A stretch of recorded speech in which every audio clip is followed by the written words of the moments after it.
Hello বন্ধুরা, তোমরা সবাই কেমন আছো? আশা করছি খুব ভালো আছো আর যে যেখানে আছো সুস্থ আছো।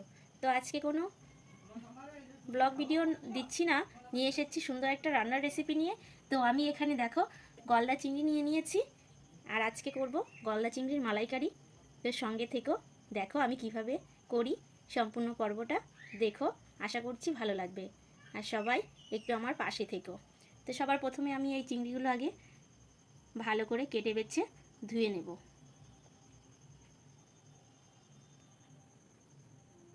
দেখো এই দাঁড়গুলো কত বড় বড়।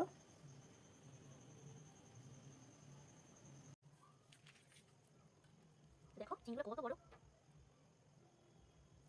তো এগুলো আমি এখন কেটে নেব। আমি এখন এখানে মাছগুলো কেটে নেব খুব সুন্দর করে। তো মাছগুলো কেটে নিচ্ছি দেখো। আর এই চিংড়ি মাছের মাথায় নোংরা থাকে, এই নোংরাটা ফেলে দিতে হয়।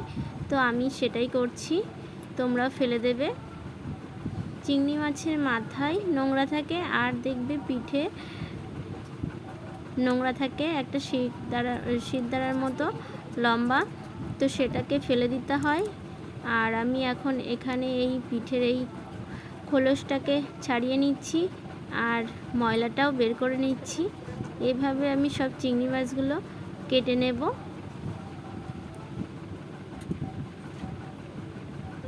তো দেখো একটা মাছ আমার কাটা হয়ে গেল। তো এইভাবে আমি বাকিগুলো কেটে নিয়ে আসি, নিয়ে একেবারে রান্নাঘরে দেখা হচ্ছে। সোজা রান্নাঘরে চলে এসেছি। এখানে আমি মশলাপাতিগুলো নিয়ে এসেছি, আদা, সর্ষে, পেঁয়াজ, টমেটো, আর এখানে আছে পেস্ট করা কিছু মশলা, আর তার সাথে আছে ডাবের শাঁস। আমি আমার মাছের পরিমাণ অনুযায়ী মশলাটা দেব, তোমরাও সেইভাবে দেবে। আর এখন আমি মাছগুলো একটু মেখে নেব। নিয়েছি হলুদ, লবণ আর লঙ্কার গুঁড়ো। ভালো করে মাছগুলোর সঙ্গে মিশিয়ে একটু রেখে দেব, তারপরে রান্নাটা করব।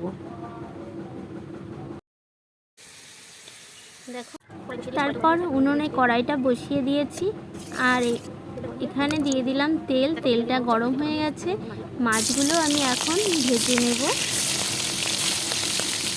তো এপিট ওপিট করে একটু লাল লাল করে মাছটা ভাজবো, খুব কড়া করে কিন্তু ভাজবো না, তাহলে মাছটা শক্ত হয়ে যাবে। মাছগুলো আমার ভাজা হয়ে গেছে, তুলে নিচ্ছি এখানে। তারপর ওই তেলের মধ্যেই আমি কিছু ফোড়ন দেব, দিয়ে মশলাগুলো দিয়ে ভালো করে মিশিয়ে তারপরে সামান্য পরিমাণে জল দিয়ে মাছগুলোকে রান্না করে নেব। তো এখানে আমি সেই পরিমাণ অনুযায়ী মশলাটা দিয়ে দিচ্ছি, দিয়ে ভালো করে কষিয়ে নিলাম। আর এখানে টমেটো, পেঁয়াজ আর ডাব পেস্ট করা ছিল সেটাই দিয়ে দিলাম, দিয়ে ভালো করে একটু কষিয়ে তেলটা ছেড়ে দিলে তারপর এর মধ্যে একটু সামান্য জল দিয়ে দিয়েছি। জলটা ফুটে গেছে, এবার আমি মাছগুলো দিয়ে আর একটু ফুটিয়ে নামানোর আগে একটু গরম মশলার গুঁড়ো দিয়ে নামিয়ে দেব। তো আমার রান্নাটা কমপ্লিট হয়ে গেছে। দেখো কালারটা কত সুন্দর হয়েছে। তোমরা বাড়িতে একবার ট্রাই করো, অবশ্যই ভালো লাগবে। যারা আমার এই ভিডিওটা দেখলে একটা কমেন্ট, একটা লাইক করে পাশে থেকো। চলো আজকের মতো বাই বাই, সবাই ভালো থেকো, সুস্থ থেকো।